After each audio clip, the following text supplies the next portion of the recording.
حضرت عبداللہ کو بازو سے پکڑا اور انہیں ذبح کرنے کے لیے نیچے لٹا دیا۔ جو ہی باپ نے بیٹے کو لٹایا، عباس ضبط نہ رہا، فوراً آگے بڑھے اور بھائی کو کھینچ لیا۔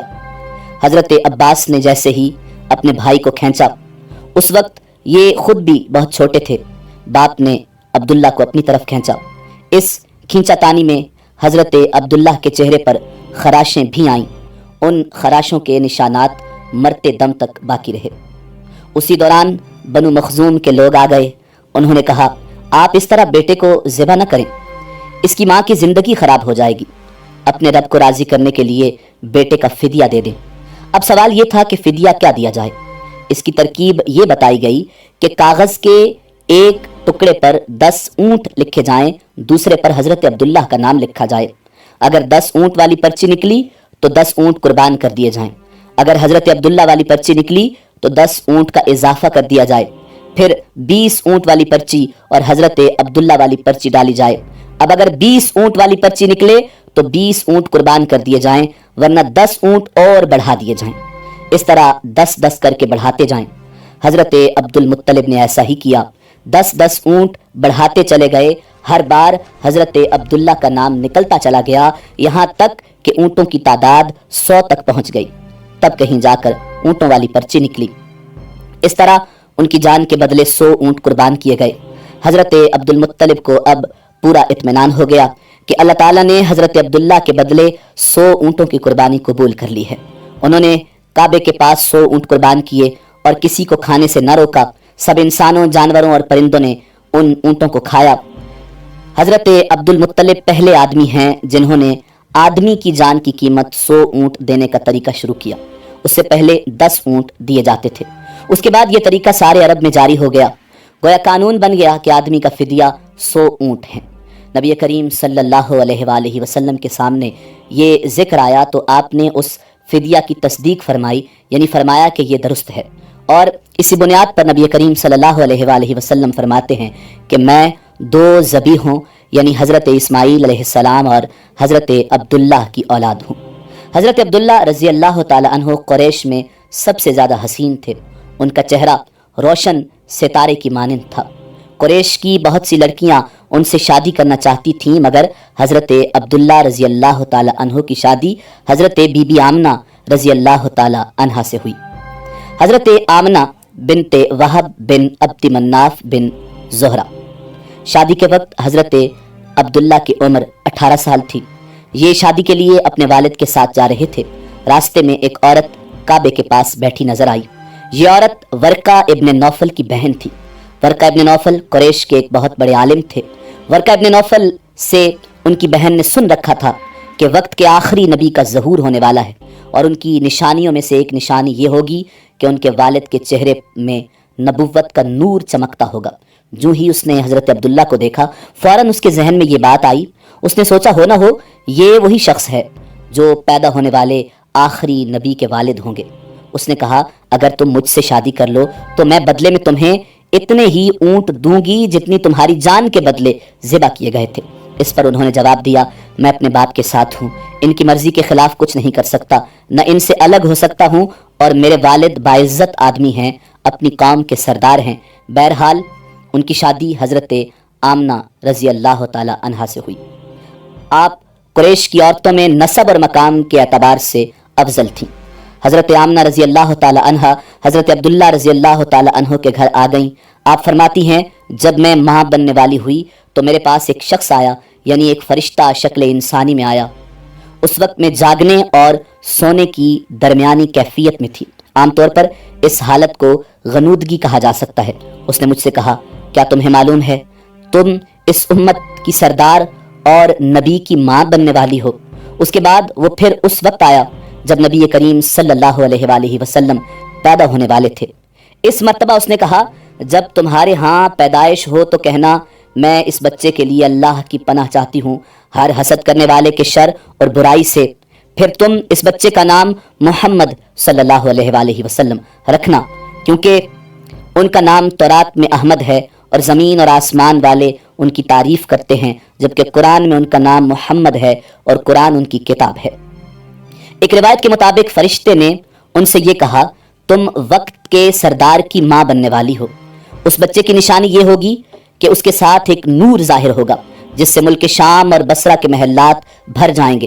جب وہ بچہ پیدا ہو جائے گا تو اس کا نام محمد صلی اللہ علیہ وآلہ وسلم رکھنا، کیونکہ تورات میں ان کا نام احمد ہے اور آسمان اور زمین والے ان کی تعریف کرتے ہیں، اور انجیل میں ان کا نام احمد ہے کہ آسمان اور زمین والے ان کی تعریف کرتے ہیں، اور قرآن میں ان کا نام محمد ہے۔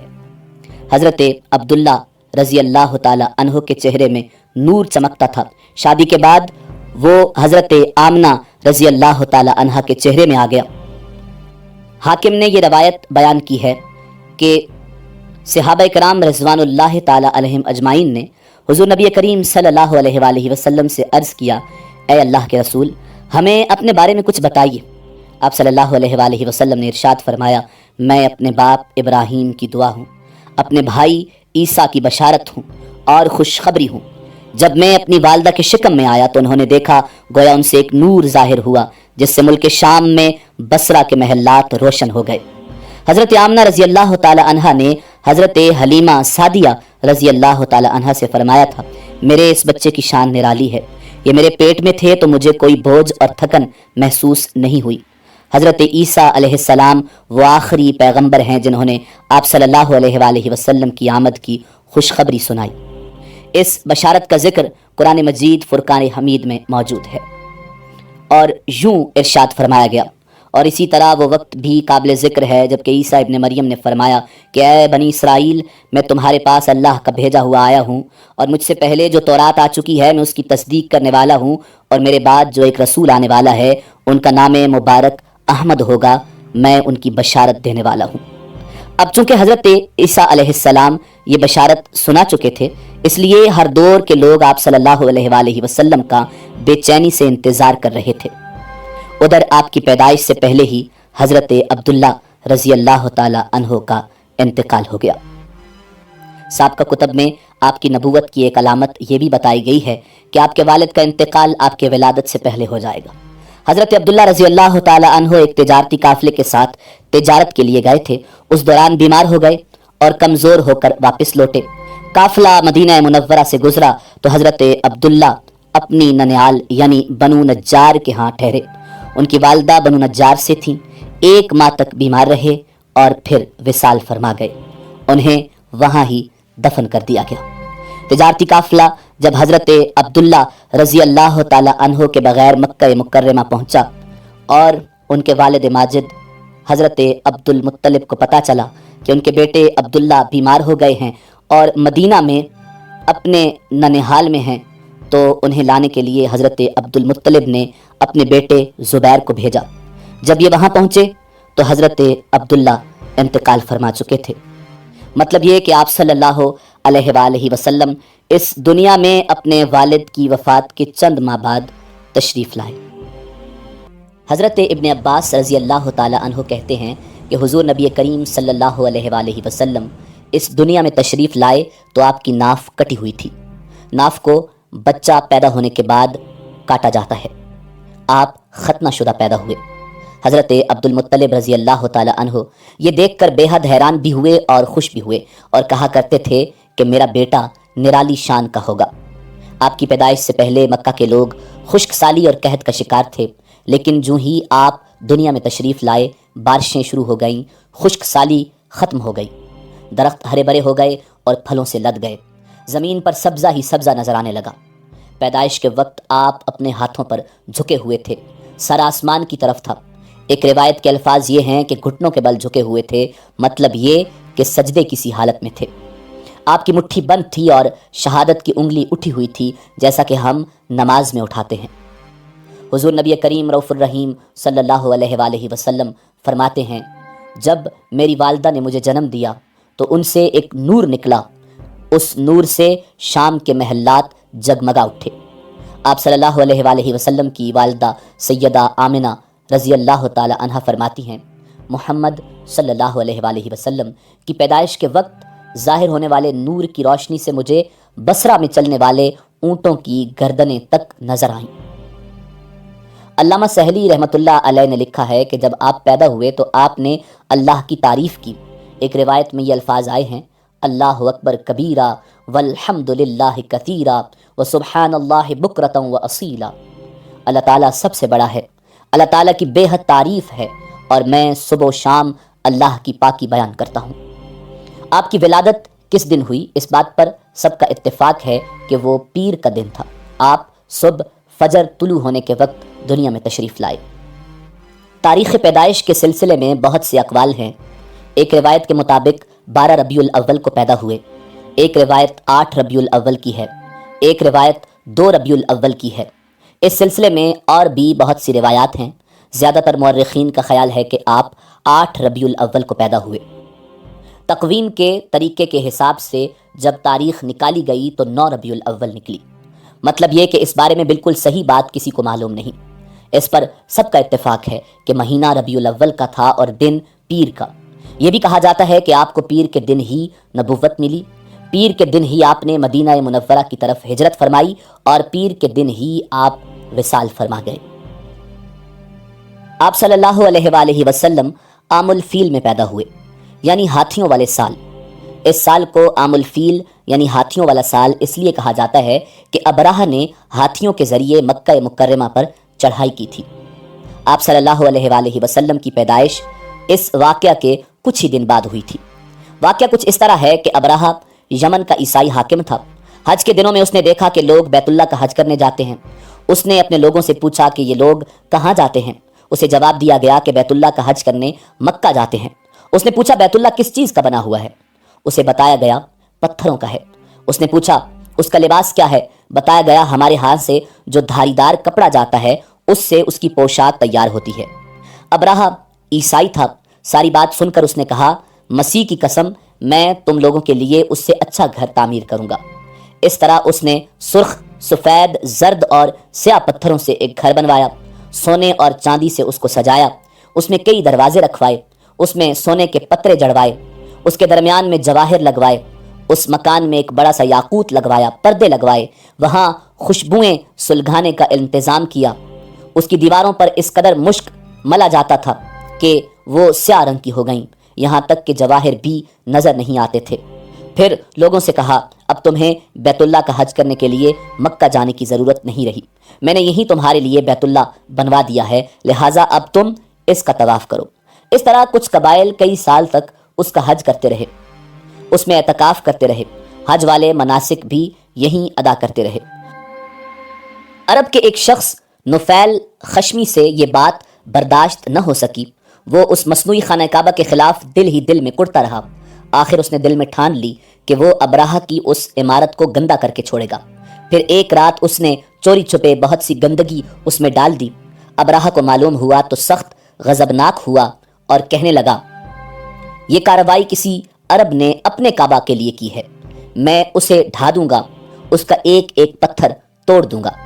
اس نے شام و حبشہ کو یہ تفصیلات لکھ دیں، اس سے درخواست کی کہ وہ اپنا ہاتھی بھیج دے۔ اس ہاتھی کا نام محمود تھا۔ یہ اس قدر بڑا تھا کہ اتنا بڑا ہاتھی روئے زمین پر دیکھنے میں نہیں آیا تھا۔ جب ہاتھی اس کے پاس پہنچ گیا تو وہ اپنی فوج لے کر نکلا اور مکہ کا رخ کیا۔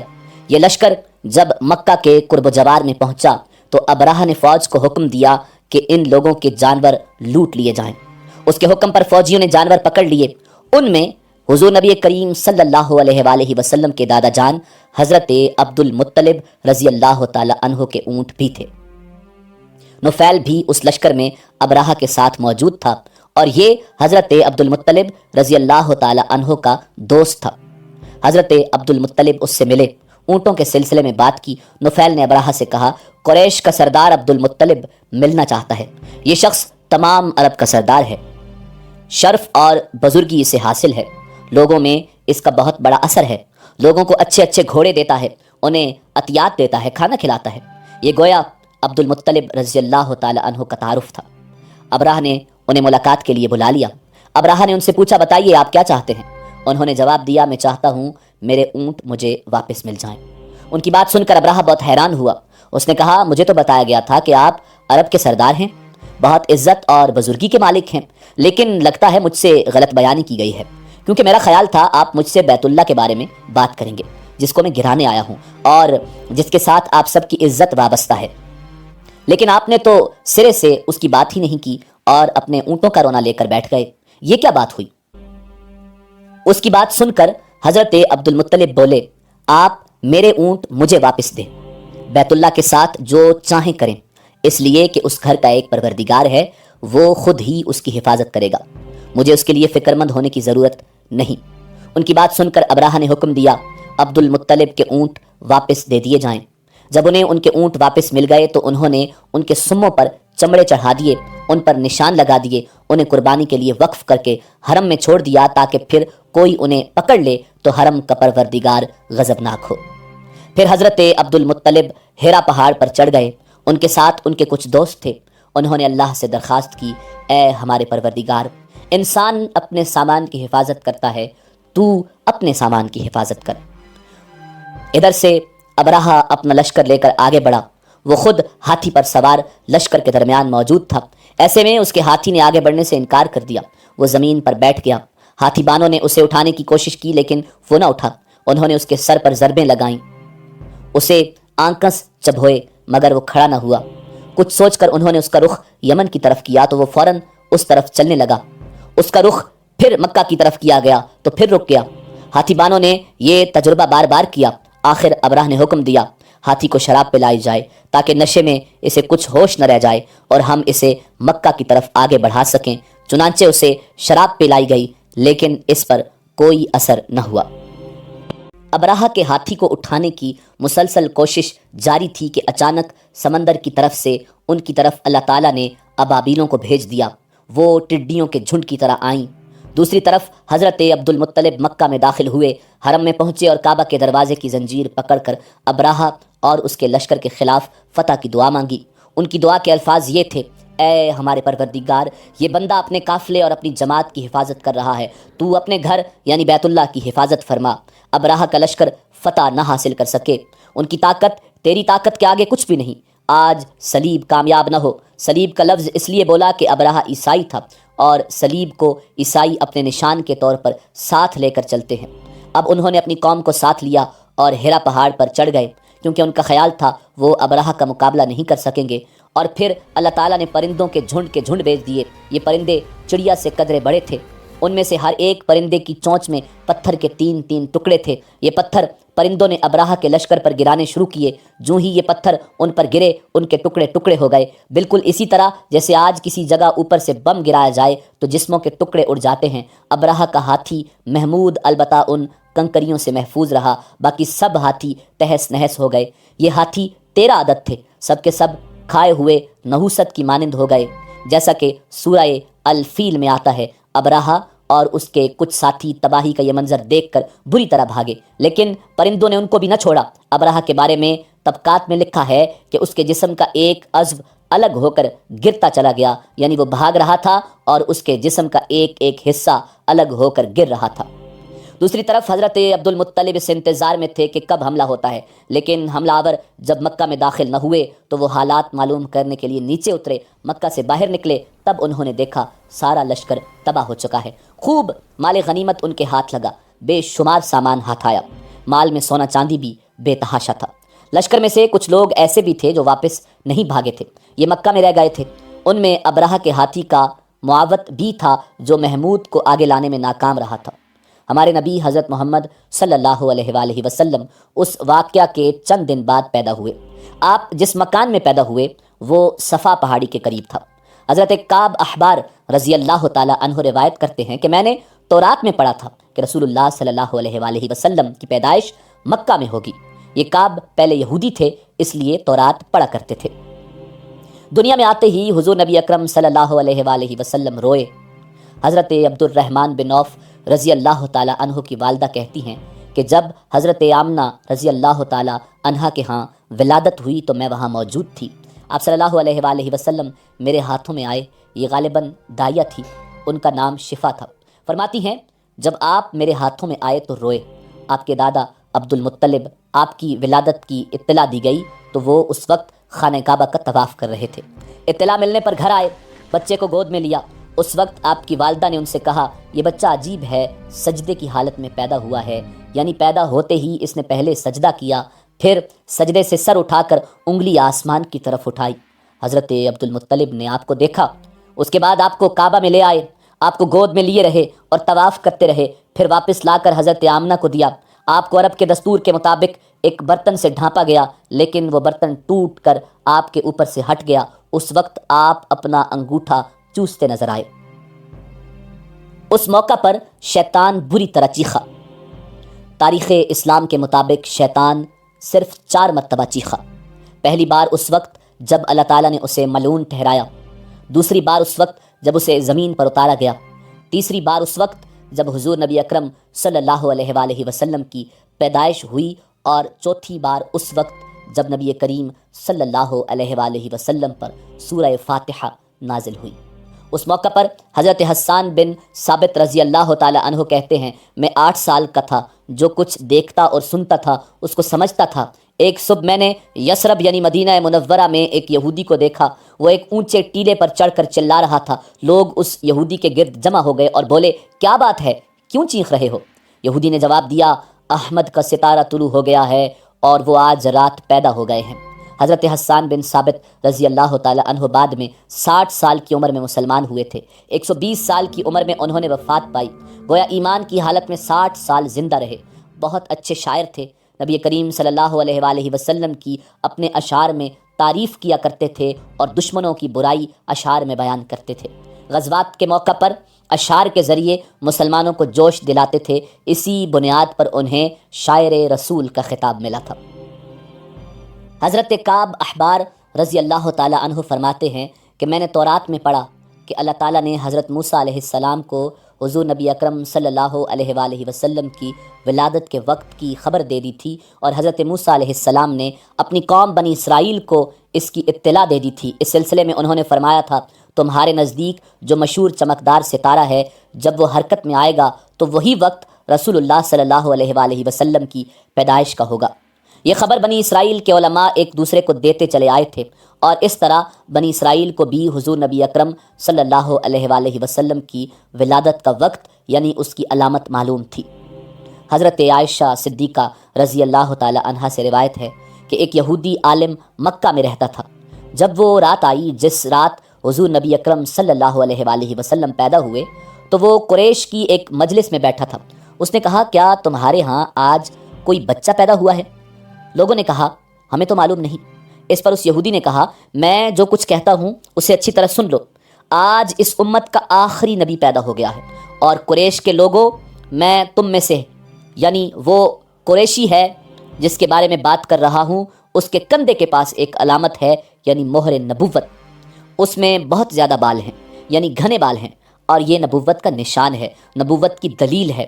اس بچے کی ایک علامت یہ ہے کہ وہ 2 رات تک دودھ نہیں پیے گا۔ ان باتوں کا ذکر اس کی نبوت کی علامات کے طور پر پرانی کتب میں موجود ہے۔ علامہ ابن حجر نے لکھا ہے کہ یہ بات درست ہے، آپ نے 2 دن تک دودھ نہیں پیا تھا۔ یہودی عالم نے جب یہ باتیں بتائیں تو لوگ وہاں سے اٹھ گئے۔ انہیں یہودی کی باتیں سن کر بہت حیرت ہوئی تھی۔ جب وہ لوگ اپنے گھروں میں پہنچے تو ان میں سے ہر ایک نے اس کی باتیں اپنے گھر کے افراد کو بتائیں۔ عورتوں کو چونکہ حضرت آمنہ رضی اللہ تعالی عنہا کے ہاں بیٹا پیدا ہونے کی خبر ہو چکی تھی، اس لیے انہوں نے اپنے مردوں کو بتایا۔ جب اس یہودی عالم کو پتہ چلا تو کہنے لگا، ذرا چل کر مجھے وہ بچہ دکھاؤ۔ لوگ اسے اپنے ساتھ لیے حضرت آمنہ کے گھر کے باہر آئے، ان سے بچہ دکھانے کی درخواست کی۔ آپ نے بچے کو کپڑے سے نکال کر انہیں دے دیا۔ لوگوں نے آپ کے کندھے پر سے کپڑا ہٹایا۔ یہودی کی نظر جوں ہی مہر نبوت پر پڑی، وہ فوراً بے ہوش ہو کر گر پڑا۔ اسے ہوش آیا تو لوگوں نے اس سے پوچھا، تمہیں کیا ہو گیا تھا؟ جواب میں اس نے کہا، میں اس غم سے بے ہوش ہوا تھا کہ میری قوم میں سے نبوت ختم ہو گئی، اور اے قریشیو، اللہ کی قسم یہ بچہ تم پر زبردست غلبہ حاصل کرے گا، اور اس کی شہرت مشرق سے مغرب تک پھیل جائے گی۔ ملک شام کا ایک یہودی ایس مکہ سے کچھ فاصلے پر رہتا تھا۔ وہ جب بھی کسی کام سے مکہ آتا، وہاں کے لوگوں سے ملتا تو ان سے کہتا، بہت قریب کے زمانے میں تمہارے درمیان ایک بچہ پیدا ہوگا، سارا عرب اس کے راستے پر چلے گا، اس کے سامنے پست ہو جائے گا، وہ عجم اور اس کے شہروں کا بھی مالک ہو جائے گا۔ یہی اس کا زمانہ ہے، اور اس کی نبوت کے زمانے کو جو بھی پائے گا اور اس کی پیروی کرے گا وہ اپنے مقصد میں کامیاب ہو جائے گا۔ جس خیر اور بھلائی کی وہ امید کرتا ہے وہ اس کو حاصل ہوگی، اور جو شخص اس کی نبوت کا زمانہ پائے گا مگر اس کی مخالفت کرے گا وہ اپنے مقصد میں ناکام ہوگا۔ مکہ معظمہ میں جو بھی بچہ پیدا ہوتا وہ یہودی اس بچے کے بارے میں تحقیق کرتا اور کہتا ابھی وہ بچہ پیدا نہیں ہوا۔ آخر جب نبی کریم صلی اللہ علیہ وآلہ وسلم اس دنیا میں تشریف لائے تو حضرت عبد المطلب اپنے گھر سے نکل کر اس یہودی کے پاس پہنچے۔ اس کی عبادت گاہ کے دروازے پر پہنچ کر انہوں نے آواز دی، ایس؟ اس نے پوچھا، کون؟ کہنے لگے، میں عبد المطلب ہوں۔ تم اس بچے کے بارے میں کیا کہتے ہو؟ اس نے انہیں دیکھا پھر بولا، ہاں تم ہی اس کے باپ ہو سکتے ہو۔ بے شک وہ بچہ پیدا ہو گیا جس کے بارے میں میں نے تم لوگوں سے کہا تھا۔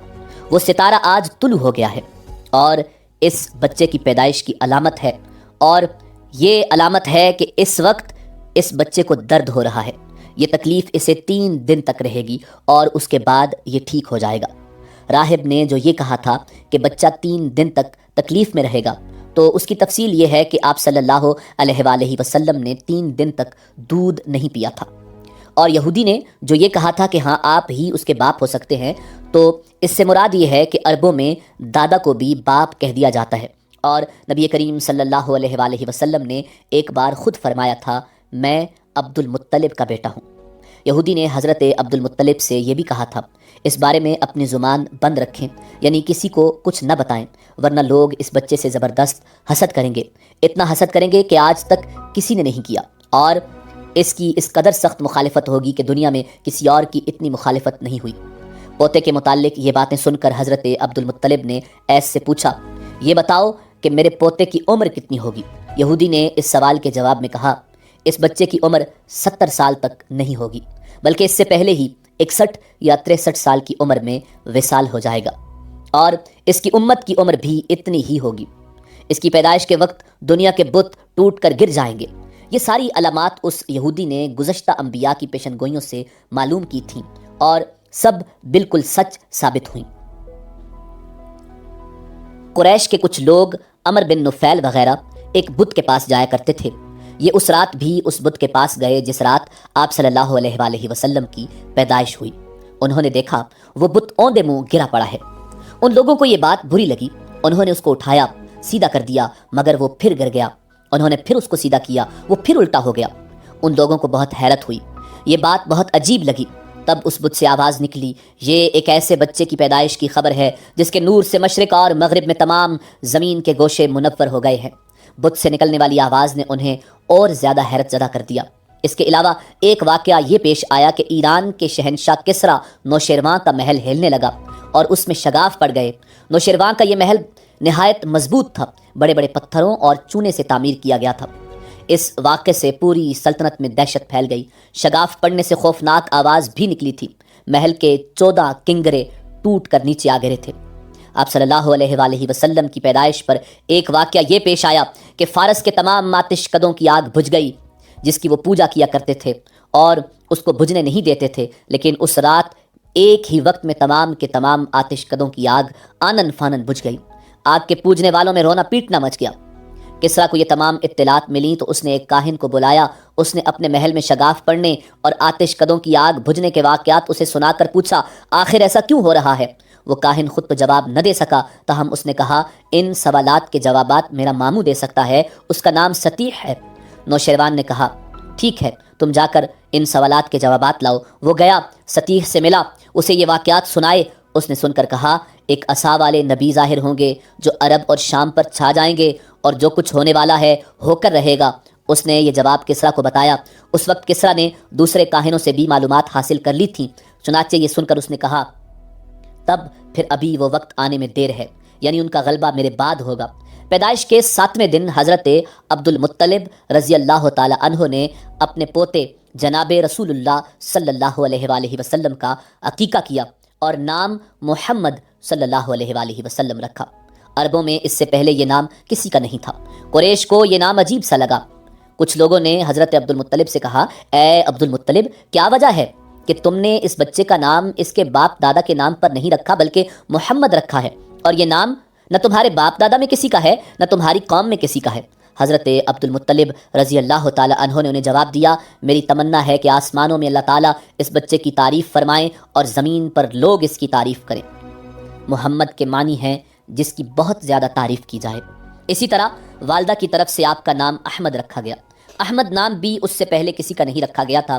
مطلب یہ کہ ان دونوں ناموں کی اللہ تعالیٰ نے حفاظت کی اور کوئی بھی یہ نام نہ رکھ سکا۔ احمد کا مطلب ہے سب سے زیادہ تعریف کرنے والا۔ آپ احمد پہلے ہیں اور محمد بعد میں، یعنی آپ کی تعریف دوسروں نے بعد میں کی، اس سے پہلے آپ کی یہ شان ہے کہ آپ اللہ تعالیٰ کی سب سے زیادہ حمد و ثنا کرنے والے ہیں۔ اپنی والدہ کے بعد آپ نے سب سے پہلے صوبیہ کا دودھ پیا۔ صوبیہ نبی کریم صلی اللہ علیہ وآلہ وسلم کے چچا ابو لہب کی باندی تھی۔ ان کو ابو لہب نے آپ صلی اللہ علیہ وآلہ وسلم کی پیدائش کی خوشی میں آزاد کر دیا تھا۔ صوبیہ نے آپ کو چند دن تک دودھ پلایا۔ انہی دنوں صوبیہ کے ہاں اپنا بیٹا پیدا ہوا تھا۔ آپ کی والدہ نے آپ کو صرف 9 دن تک دودھ پلایا۔ ان کے بعد صوبیہ نے پلایا۔ پھر دودھ پلانے کی باری حضرت حلیمہ سعدیہ رضی اللہ تعالی عنہا کی آئی۔ ناظرین، اسی امید کے ساتھ اجازت دیجیے کہ آپ کو ہماری ویڈیو پسند آئی ہوگی۔ ملتے ہیں بہت جلد ایک نئی تاریخی، تحقیقی اور معلوماتی ویڈیو کے ساتھ۔ اللہ رب العزت آپ کا حامی و ناصر ہو۔